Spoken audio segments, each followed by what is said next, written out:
Two, one.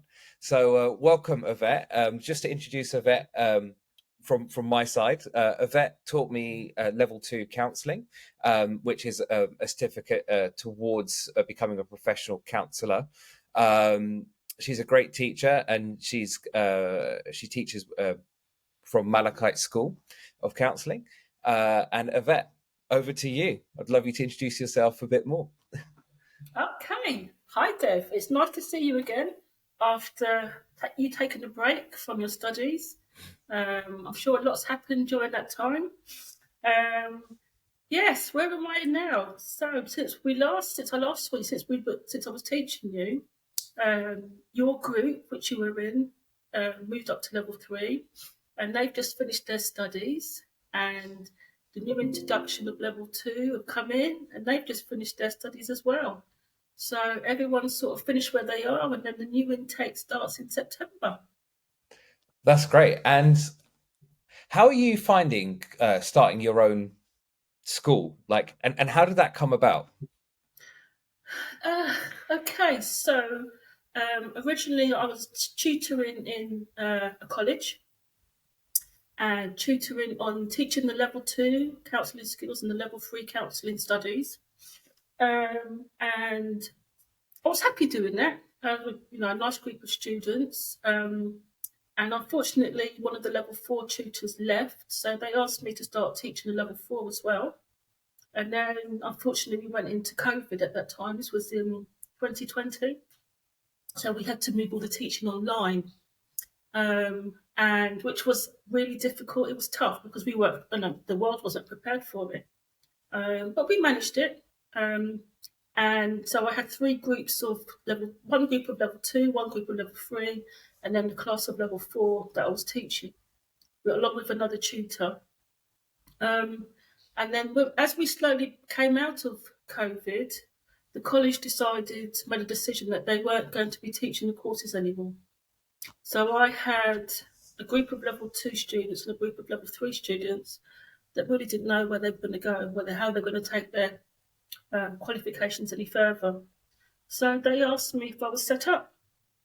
So in June 2020, I set up Malachite School of Counseling, went through the accreditation process, got all the approval from the CPCAB, which is our awarding body, and I started teaching the courses in September, level three and level four. And actually, there's something that was quite interesting that came out of that. So, like, obviously the school cut the funding for mental health professionals, essentially. And do you find that's an actual issue within the UK, like with regards to like funding and stuff, and like how would you approach that? It's a big issue. Our society doesn't seem to appreciate that our mental health is equally as important as our physical health. And, if you break a bone, you can go to the doctors. There's a lot of things available if you've broken something, which you can externally, which can be seen.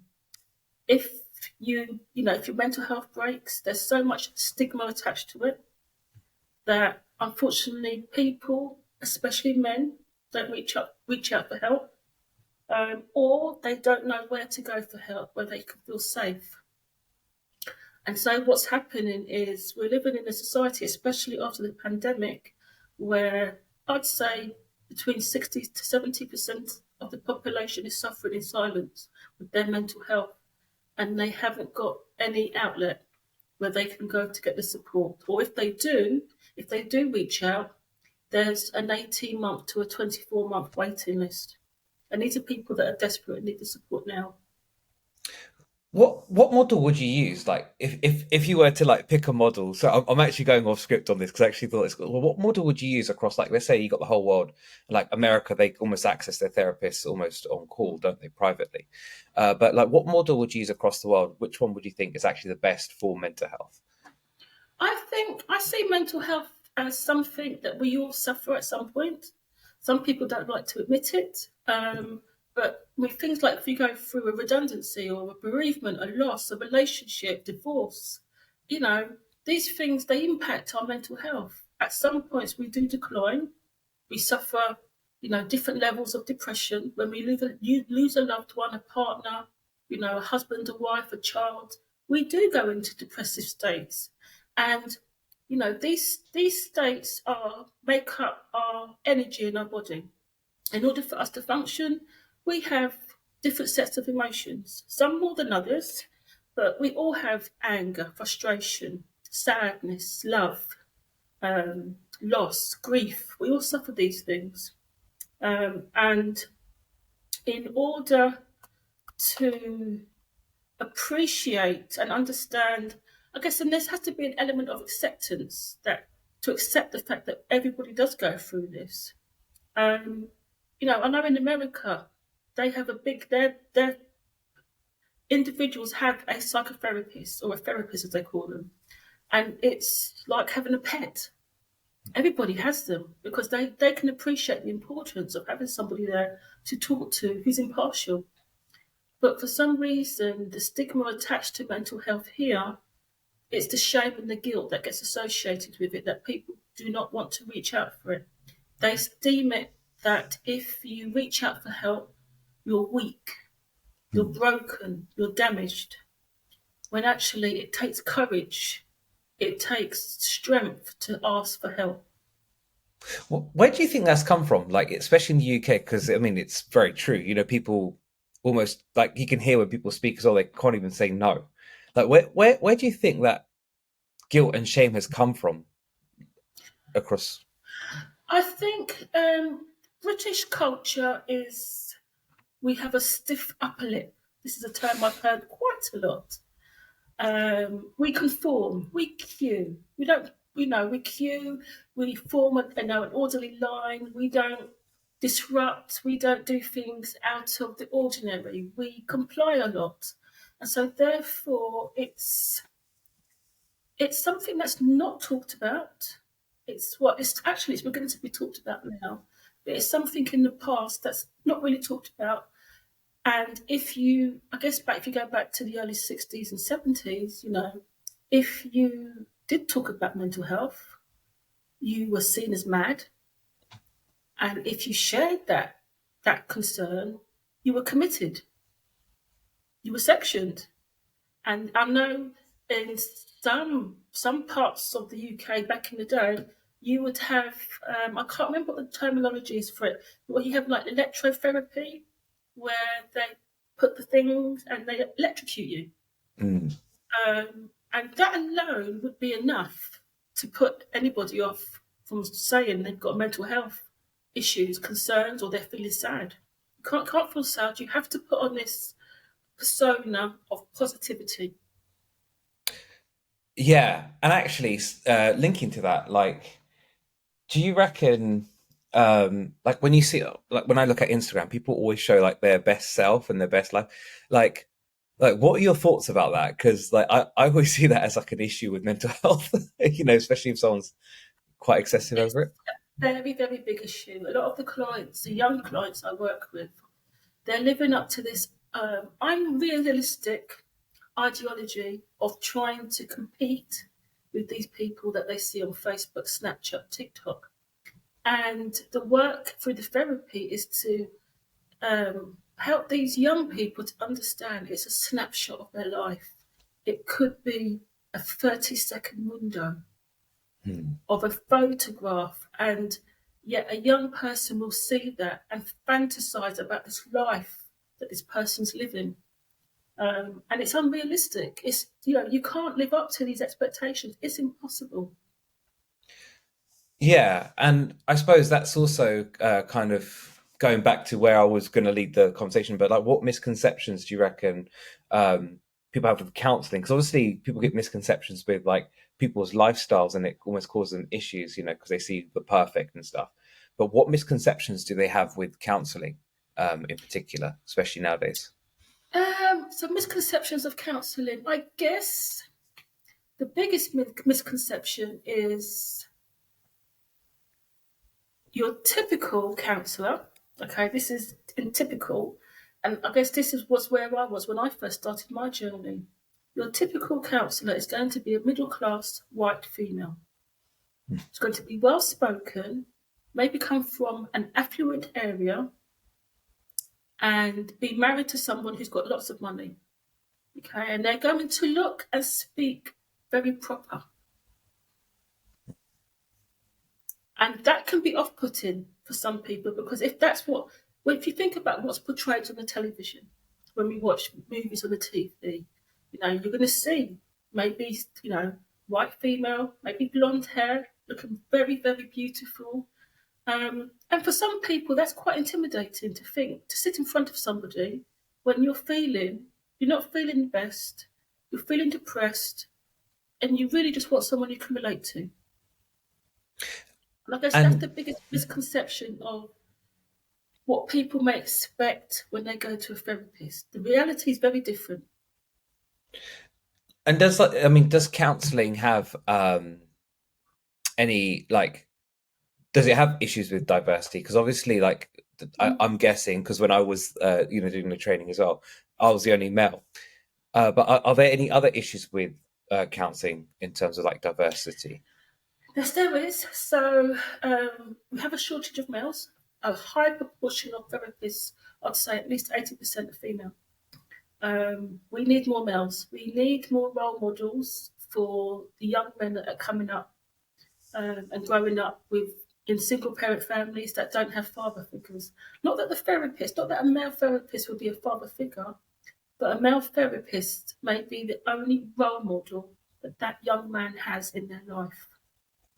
And if they can provide the client, the young man, the young person, with stability, continuity, and know that there's somebody who's going to be there to support them every week, that may be enough to turn a young male around to progress or process into a different way of being, not following the patterns that what have been shared, what they've experienced from their upbringing, but changing the way changing their outlook on life. The other areas are within the Asian culture. I love diversity when I'm teaching, and I seek out diverse students in terms of culture, faith. So I love working with people from Asian culture in terms of Muslims, Hindus. I really enjoy working with people that have converted. So, white females that have converted to Islam. So, you can see the white skin, but then in the class, they're wearing the hijab. Okay. And I feel proud of students like that, because this is a space where they can be themselves, not be judged, not discriminated against. So I like diversity in terms of having transgender students come on board, because everybody has something to give. Everybody has something to give to somebody. Bringing on to transgender, like, have you found anyone like any common like issues when people who have transitioned have? Because now in the media, what I'm finding is that trans people are being really bashed, and I couldn't imagine being bashed that hard. If it was a race, that would be like basically racism. But what I see is pretty bad. So, have you seen any common issues within the transgender community? In terms of my students, no, because I'm sure that everyone's inclusive and respectful to each other.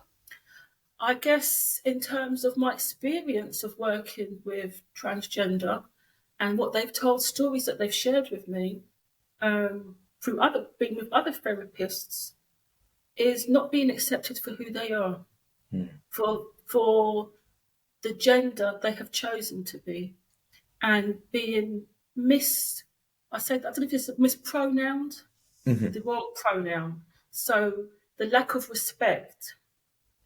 And I guess, for somebody who's transitioning and wants to be accepted for who they are, it's difficult if you're being called, a he or she, if that's not your pronoun. It's disrespectful.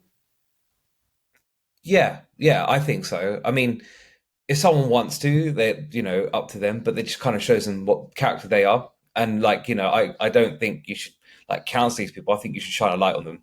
And then you just start getting angry at the, those that are angry and bashing a very, very small group of individuals. Like, maybe, I don't know how much, maybe like a percent or two of the whole country. And if you're going to go around bashing, it's like, imagine if you did that to a bigger community, you'd be completely destroyed. That really frustrates me when I hear it. It's just annoying.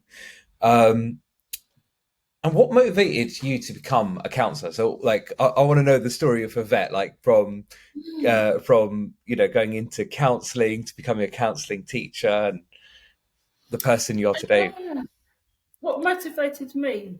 Well, I had a career change. So my background was in a different field, um, and I had to do a lot of travelling, and I enjoyed it. I really, really enjoyed it. And then, unfortunately, my health suffered. What was your So job before? Oh, sorry. What was your job before? I worked international finance. So I travelled all over the world to different offices, but different branches of our company, and I do auditing. So I look at their processes, test them out, see if they were working. If they were broken, I'd fix them. More or less what I did. Um, and then I became ill, so I wasn't able to carry on doing that. So I had to think about what I was going to do, I guess, to replace. I had to think ahead. I knew I wasn't going to be able to stay in this role forever. So I started a course. I went to college and I just picked a random course. Didn't know what I was going to do with it. It just meant I was going to be getting out and doing something, and it happened to be counselling. And I started my level 2, did my level 3, which wasn't a great experience, if I'm honest.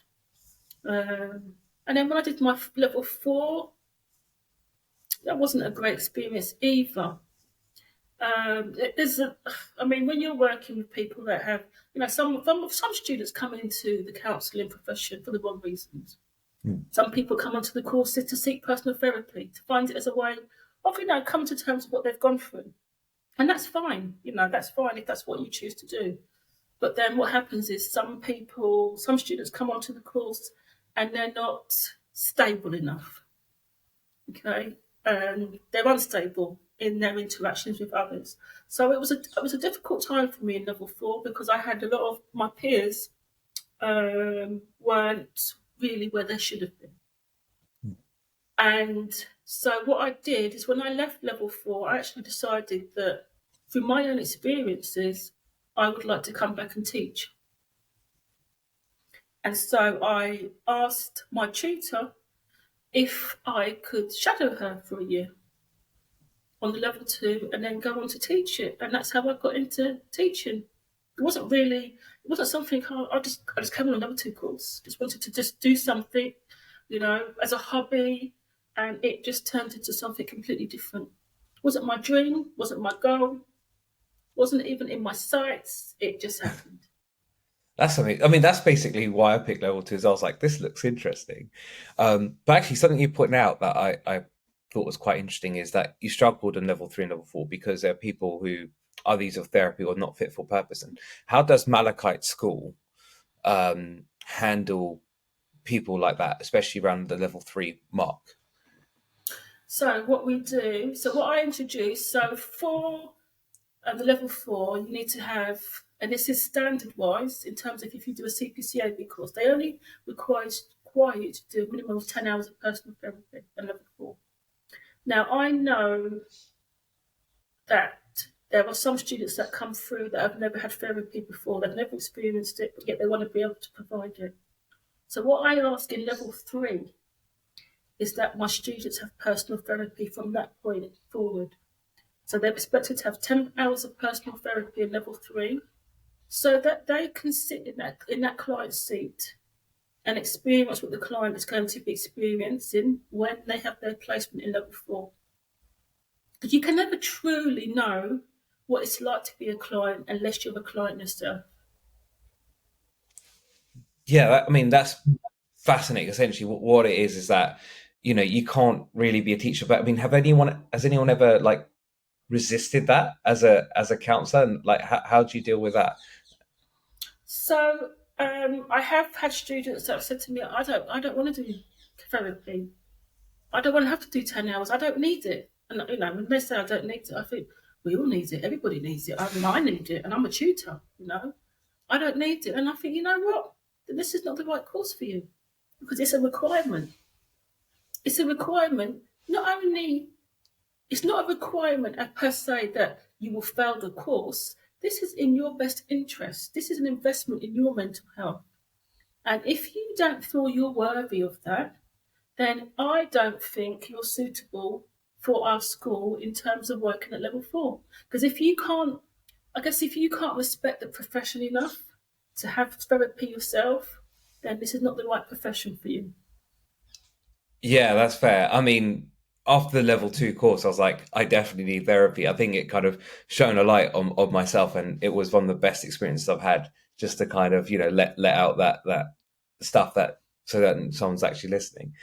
And I suppose this is for the people who haven't started your level 2 course, because we get taught this quite well. How do you establish rapport and trust within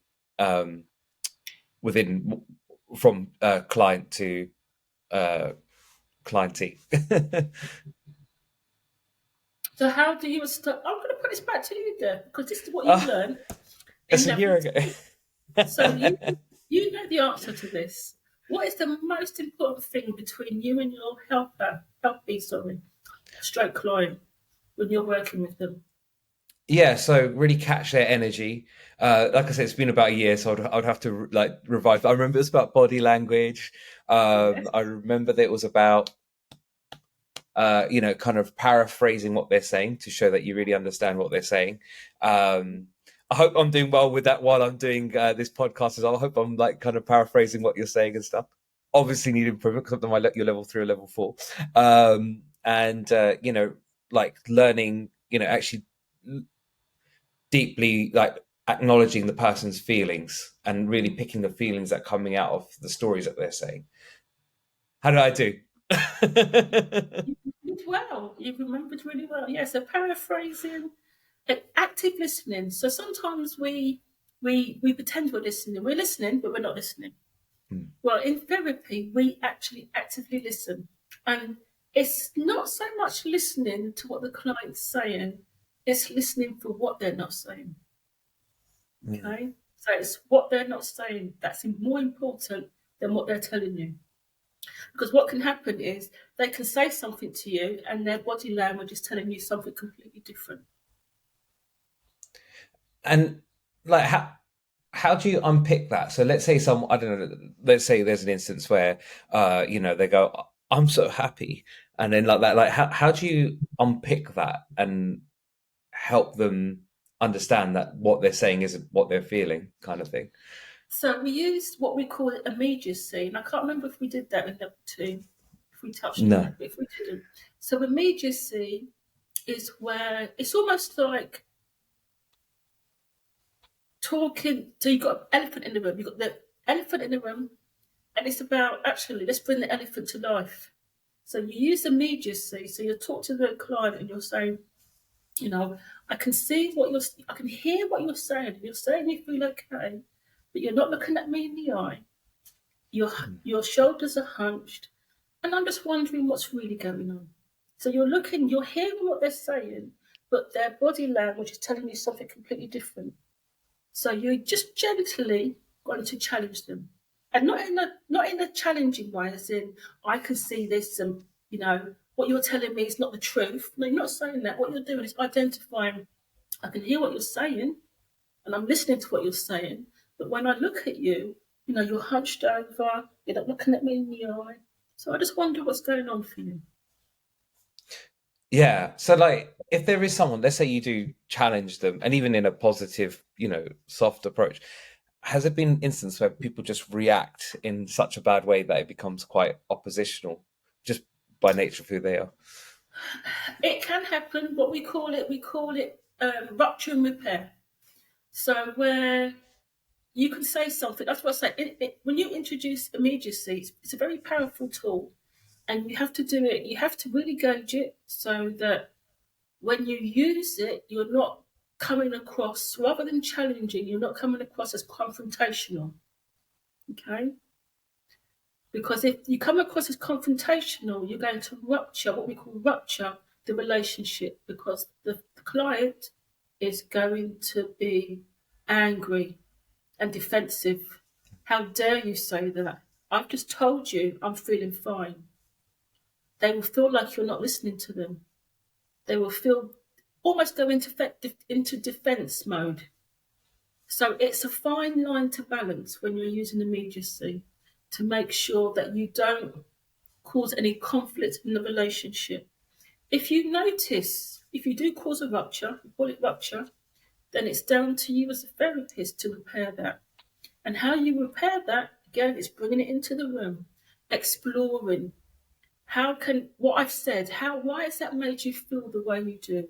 Was it the tone I used? Was it the words I used? So you're bringing it into the room. Now that can And be difficult because if you don't like confrontation as a person individually yourself, you may shy away from doing that. You may think to yourself, no, I'm not going to go there because I don't like confrontation. I don't have to deal with it. As a therapist, we have to.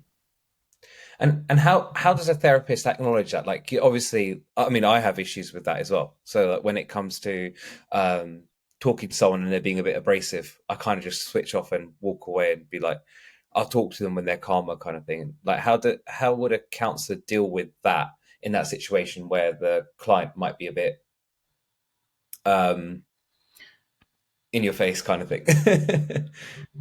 It all depends on so if you've been working with them for a little while and you know them, you know their traits, their personality, um, you can take them back to the beginning. Or if it's a common theme, let's go with a common theme.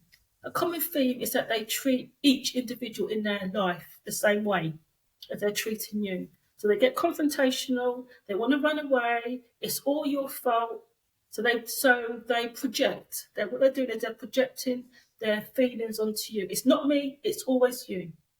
So as a therapist, what you would do is you would say to your client, I'm noticing a common theme here. When you talked about your partner, and you said that they upset you and you tend to run away and it's always their fault. And you said the same thing about your mother and you said the same thing about your sister. And now we're in this situation where you're now starting to say, I'm doing the same thing.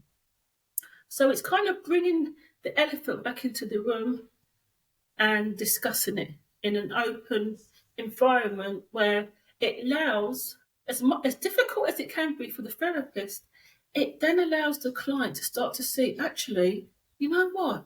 This is something I keep continuing to do. And if I don't break this pattern, I'm going to go away from this, making the same mistakes over and over again. Yeah. So, I mean, what I also realize is people do a lot of pattern things, especially older people like my parents do that. And even if you bring it to life, they don't quite get there.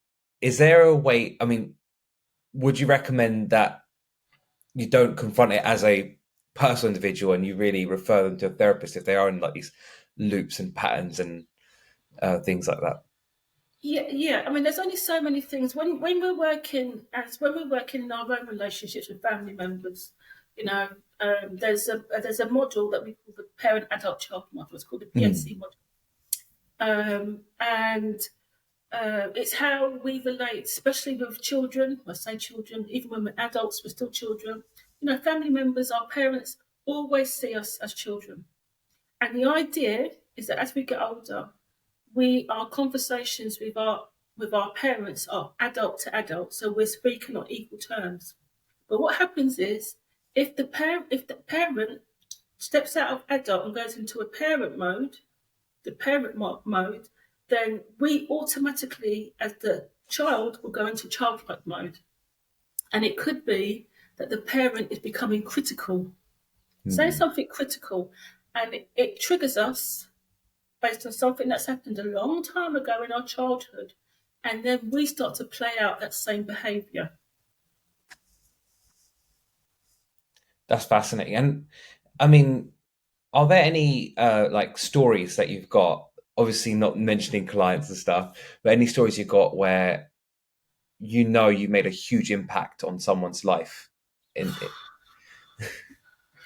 That's a big question. I've got to think I now. know. Sorry. I mean, all my clients, I'm just trying to think of one significant. Okay, let's have a think of this particular person. There's one. Um, this was when I very first started in my placement. So as part of your level 4 qualification, you go to a placement where you work for free and you work in an agency and you see their clients. When I very first started working, I had a client who had been in an abusive relationship. She wasn't in it anymore, but she'd been in an abusive relationship. She was very, very angry. Um, and I invited her because I was getting used to working with domestic abuse and trauma. I used to invite all my clients into my room and I used to say, you can shout, you can scream, you can do whatever you want. This is your 50 minutes and your time to set yourself free. And this particular client, I had to sit in the chair like this, thinking, oh God, I don't know if I can do this for 50 minutes because I know it wasn't directed at me, but it was. It was the amount of anger and abuse that she had to get out. And she wasn't quiet. So everybody in the office could hear her. And so I had to come out of the room and then my manager used to say to me, "You're right." Yeah, I'm okay. And we did that every week. And every week she got quieter and quieter and quieter until I remember she used to come in and it was like a whisper. We would just have a normal session. And I remember coming out and my manager saying to me, "What have you done to her? She's changed." And I said she believed in the process and it worked. Like, how does that feel that you've gone from someone who's like mental, not mental, sorry, that's a really bad word, like from like absolutely destructive to the point where she's hurling abuse at you to relax? Like, how yeah, I'd love you to kind of express kind of that emotion. That must be amazing. Because I'm quite relaxed. I'm laid back. I say laid back. When I'm teaching, I'm different. But in the therapy room, I am calm. I have to be calm. I have to be that one thing that stays the same, so that whatever they do, nothing's going to affect me. So in our sessions, I mean, inside, I was just like, oh my gosh. But on the outside, I just stayed calm, let her say what she wanted to say. I would paraphrase back all the swear words, everything. I just paraphrased it all back so she could hear what she was saying. And then I just believed in the process. And over time, it worked. I mean, it worked. And I'm sitting here now thinking, God damn it, it worked. It worked. I didn't know whether it would because I was in my early days and I was training. But I guess I wouldn't say it's a mistake because I still do it now.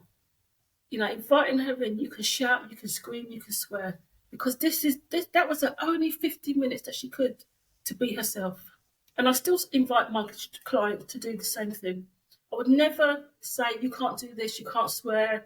No, it's your 50 minutes. You can do whatever you want. I can take it. Yeah, but then obviously you've got to look after yourself as well. And like, how do you do that? How do you balance after like taking that kind of energy? How do you then balance your own self-care and your own? I don't take it personal. You don't take it personal. It's only 50 minutes. And if you do take it personal, there's something wrong. So, if I did take it personal, I would take it to my own personal therapy. Okay? Because as therapists, if you're working in an ethical way, you will have personal therapy yourself. So that just in case you get triggered by something, we're all human. And so I would take it to personal therapy. But it didn't bother me at all. The swearing, the abuse, I know it's not personal. And they keep coming back every single week. I know it's not personal. And then also, as well as personal therapy, as part of your private practice, you have supervision. You have monthly supervision where you work with someone who's a lot more experienced than you and qualified in supervision. and they're there to help you work through any, I don't know, any conflicts or issues or dilemmas that you have within the therapeutic relationship. They're there to support you. Is there anything Yvette specific that Yvette does that like kind of, kind of helps with, kind of moving that on, or is it just don't take it personally, next customer kind of thing? I have, so every time I have a client, I have a virtual sweeping brush. Every single time I go around my room, I've got my dustpan and brush, and I sweep up any essence that's left from the last client. And I empty it out. It's a virtual one, so I've got it here. It's a virtual one. I empty it out, I shake it off, I put it down, I sit down in my room, and I wait for the next client to come in. So that there's never any, whether it's negative or positive energy, any energy that is lingering from the client before. That's fascinating. Yeah, because of course, if it's positive energy as well, you've got to go neutral, don't you? Because if there's someone who's just not in that place, like Yeah, that's not good. If you've got a big smile on your face and their dog just died, so to speak. So, exactly. Exactly. and like with the digital age as well, Mm. people can. How do you deal with that as a counselor? Because people will know your name, your full name. They can search you on the internet. How do you handle that as a counselor, and maybe someone who's public facing as well, really? So Yes. So what I teach as part of my course is how you when you go in when you become qualified and we're in training, working with clients, how you protect your identity, as in what's available online, if people search you on Facebook, Twitter, Instagram, how you protect yourself. So like myself, you can search my name. You can search my name, you can search my membership, my BSCP membership number, but you will not see any photos of me. mm, I limit and I reduce. I'm on Facebook as a business, but not for my own personal identity. And the reason is because I work with domestic abuse and trauma, and I work with victims and survivors, and I have in my past come across perpetrators who I've been face to face with. So in order to protect myself, I don't have any footprints, minimal footprints online. And during the level 4, I teach my students that as well. Whether they choose to or not is down to them. are there any examples of where there was like a perpetrator, and it had to, it had to get really serious very quickly? Um, I've had one instance where a perpetrator followed the victim to her sessions and sat in reception. And when we came out of our session, the perpetrator was there, and he had to be. Luckily, where I work, where my offices are, I have security, so he was just escorted off the premises. Yeah. Yeah, I mean, that must be tough. That must be tough, kind of. Doesn't happen that often. Doesn't happen that often, but when it does, yeah, shakes you up a little bit. Yeah, I could imagine. And if there's someone who wants to get counseling, let's say either from domestic violence or just someone who just, like myself, I didn't really have the stimulus to go counseling because of some bad experiences I had back in 2014. What advice would you give to someone who, to get therapy? What advice would you give them? So, unfortunately, the counselling profession isn't regulated. So it's not regulated in terms of anybody can set themselves or call themselves a counsellor or a psychotherapist or a psychologist or a coach. Okay. So, however, so anyone can do that. Anyone can set up a website and call themselves this. There are certain um, directories and membership bodies that we join as members to try and protect the public so that when they're looking for therapists, they can go to certain organisations and know that those therapists have been vetted. Okay. And those places to go to will be Counselling Directory, because they vet you. You have to send them all your certificates. They validate and verify your membership number, okay? And also the British Association for Counselling and Psychotherapy, BACP for short, they do the same verifications, and they have a strict membership policy. So I would recommend those two. Just bear in mind when you're looking for therapy, you may be you can become a qualified therapist by doing a Groupon course for £40 or a voucher for £20. Oh Okay, God. you need to know. Yes, you need to know the person you're working with has done at least 4 years qualification, 4 years of training. Okay, and that could be through. There's a different qualification awarding bodies. There's AIM, there's CPCAB, there's a BACP, there's other ones as well. But you need to know that the therapist you're with is qualified. And unless you ask that question, you will not know. And I mean, I think you sort of answered it by saying, you just don't know who you're going to be getting therapy from. But what kind of examples would you give where like it's just not a good idea to get like therapy from someone who got a £20 Groupon voucher online? Uh, so, I mean, I've had various different experiences of students that have falsified their qualifications to try and get onto our courses. Um, there's so many I could tell you about. I've had clients that I've come to me who have been traumatized. As an example, you can go to the BACP. If you search for BACP professional conduct, it will list all the members that have been before a panel for unethical conduct. And you can read what the BACP have assessed and determined to be misconduct. And, the majority of the things that seem to be happening that I can see is personal relationships. So clients go into counselling thinking that they're safe with their therapist.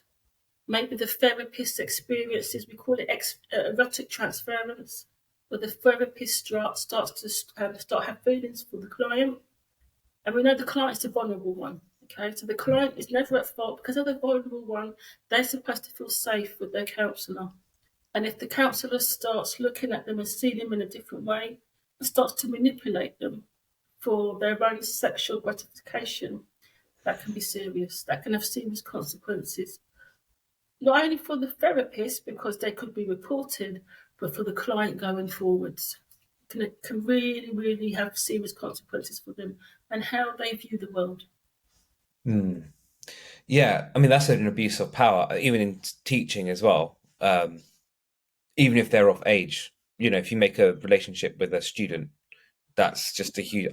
I don't know if it's illegal or you will lose your ability to teach because that abuse of power. Not necessarily. It has happened. That has happened where counselling tutors have made suggestive remarks towards tutors, have even got into students, and even got into relationships with students. It's not against the law. Remember, this profession is unregulated, so there's no laws against it. Right. Okay. No, I'm sorry. What I meant was in like the the public school, basically like as a sixth form tutor, getting into a relationship with an 18-year-old, which is technically legal, but it's not legal allowed. if they're over 18. Yeah. But It's legal. yeah, I can't remember. There is something about that within the teaching profession. If I remember correctly, I'll fact check myself. What suggestions would you have for people who want to become a counsellor, so to speak? Do your homework. Do not get duped into, these quick fix, these fast track. 2 months, 3 months, pay £1,000, and you can become a counsellor afterwards. Groupon, no. Voucher, no. There's no fast track to supporting people with their own mental health. If you respect the profession, then expect to commit at least 4 years minimum. Level 2, level 3, level 2 is 1 year, level 3 is 1 year, level 2 is 2 years. So you're expecting a minimum of 4 years. Yeah, yeah. I mean, it's like any profession. Like if you're going to go into becoming a GP, and basically all count. I mean, not all. A counselor is basically a doctor of mental health. So 4 years is a very small amount of time to learn this sheer amount, and even then, it's not 100% covered, right? So, like at level 4, if I remember correctly, you got CBT, and which is cognitive behavior therapy, and something else. What was it? I can't remember what that something is. And psychodynamic, but you're only dipping your toes into those. It doesn't qualify you to go away and teaching them after level 4. I said to my students, specialise in one of those so you can learn it inside out. We don't teach enough. We teach you the basics of how to use it, but not enough that you can specialise in it. Right. Yeah. So, yeah, because there's so much out there. And is there anything recently that you know that is really promising inside like the counseling field or mental health field that you think, oh, this is fascinating? There is something promising. Some people may say, some therapists may say, actually, we don't like it. Some say there's like a 50-50. Some therapists are in are looking forward to it, and some aren't. And I think it's 5 of the biggest membership bodies, counselling membership bodies, have come together to to try and semi-regulate the profession and it's called SCOPED, form a framework by which they can assess the capability of therapists, psychotherapists and counsellors coming through, and also the ones that are already established, and assess their limits of capability to work with clients. So that's been in the pipeline. It's been approved. It was approved earlier this year, and it's going to be implemented, I think, early next year. And it will be a framework between the big membership bodies, the counselling membership bodies, and I can tell you 3 of them: the BACP, the UKCP, and the NCCS, which was formerly the NCS. Those are the major players, and they're going to form. Going to form a framework which will standardise all the different qualifications and align them. So it's something to look forward to, I think. The government is nowhere close to regulating the profession, so it goes some way to regulate it and protect the public. It's funny the government hasn't, because I mean they've been battering on about mental health for years, but nothing's been. I mean, we've had a whole pandemic, and I was say, going off script again, like how did COVID affect people's mental? I mean, it seems obvious, but like you probably were on the front line seeing it. How did it affect people? We haven't seen the full effects of it yet. We haven't seen the full effects of it yet. I mean, I know, it's affected exams, it's affected young people's ability to socialise, to function. It's, I can't tell you how many young people I work with that are reclusives now, scared to come out, isolated. They don't have, a big part of a big part of their lives of development has been stripped away. So they don't have the ability or the skills to interact, to socialise, and they spend their life online, and that's their way of communicating and having friendships. But do you reckon that? I mean, that was there in Japan before, like I'd say about 5 years. Do you reckon that was because of the pandemic, or do you think that was a natural place people were going to go? I think it was natural because before that, the youngsters nowadays, they're into a lot of these video games. And I remember when I was young, we used to play out in the street, a sock with a ball. I mean, bulldog, it was, and it used to be high energy. But I think we're living in a society now where everything is AI, social media. You can do anything that you want to do. And also as well, when you're playing these games or even interacting in a social environment online, you can be anyone you want to be. You can have an avatar and be anybody you want to be, and that takes you out of the real life and puts you into a reality, a false reality. And yet you can be anyone in that reality, but in real life, you find it hard to fit in. Do you know actually that I mean, because I'm a millennial, I was born in the '90s, and I saw people play like games like World of Warcraft, which was probably the first real online like madness that went on, and people needed therapy from it and stuff like that. What I noticed was there are some people. There was a friend of a friend whose avatar was always female, and the person at the time was male. And it turns out a few years later they associate themselves as female, right? I mean, sometimes, and this is just my kind of thinking, and rudimentary. That sometimes I find that their characters or who they want to be in certain role play, especially, really shows what kind of personality they are. Yeah. And like, I can see that as a net positive because then it's a way for them to express something that they wouldn't have been able to express.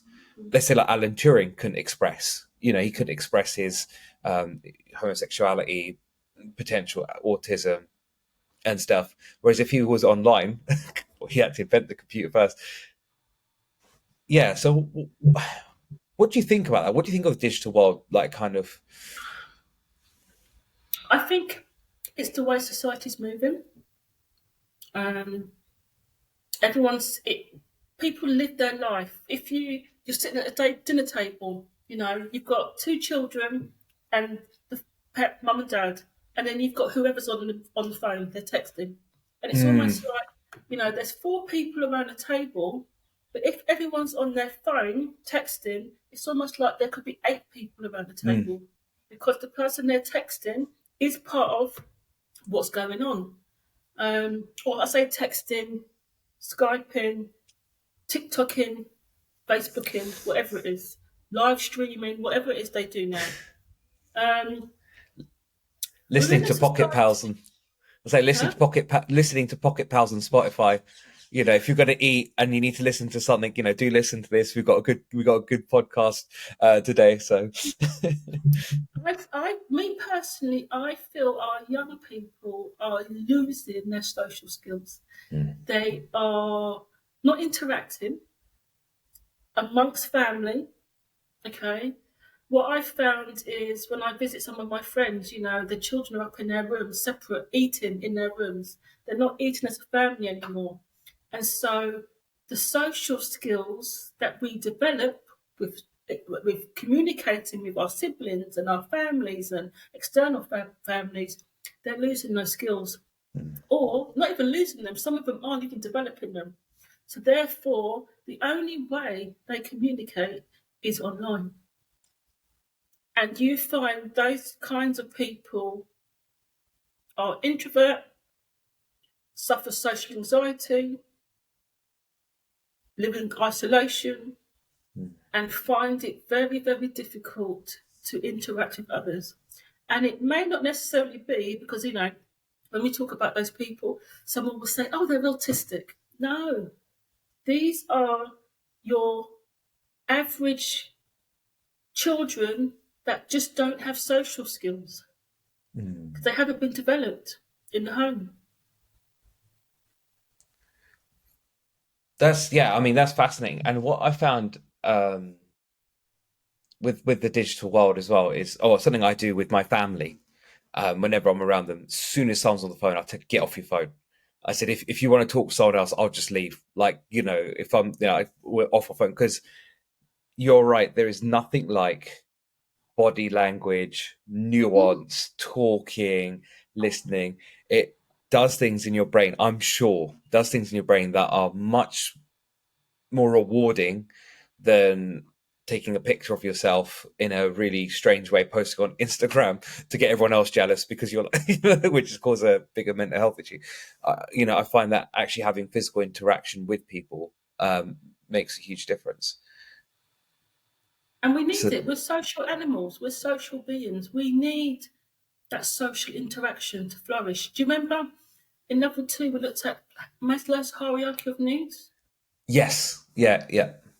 We Base. need, yes, in order to survive and to flourish, there are certain things we need as human beings. And one of those is social interaction and social touch. Mm. Yes. Yeah. And that could be a huge issue because especially during the pandemic, you couldn't touch anyone outside your, yeah, that could be a big factor. Absolutely. So we're going to wrap up soon now, Yvette. So I've done my back. I am not actually giving it like 5 or 10 minutes. I'm just going to ask you, and this is like a tradition in Pocket Pals as well. Um, are is there any message that you'd like to give based on this this episode that we've had? Are there any messages you'd like to send out? Um, any messages? If I guess the one message I would send out is, you know, we're in a society where mental health it's not deemed as important as physical health. It's just not. Whatever way you look at it. The government won't fund, the government won't even regulate the profession. Okay? When we do our placement, we do them for free. We work for free. We don't even get minimum wage. And normally we're working for 2 years, seeing 6 clients at a time, making a difference in those people's lives. But we're doing it because we have a passion for the profession. Okay? And part of the reason why it won't be regulated is because they don't want to pay us minimum wage. So it's almost like we train for a long time. We train minimum 4 years to provide a service for free. Okay. However, on the positive side, you can make a change in someone's life and it will be a change that they can take away forever. So the thing I would leave is with the pandemic happening, I'd say 80% of the population, whether it's in the UK, US, worldwide, is suffering. If not suffering in silence, suffering from loss. Maybe they weren't there to be able to bury somebody because of the pandemic. They weren't allowed to visit a loved one who passed away. So there's a lot of suffering at the moment, and it's suffering in silence. Okay?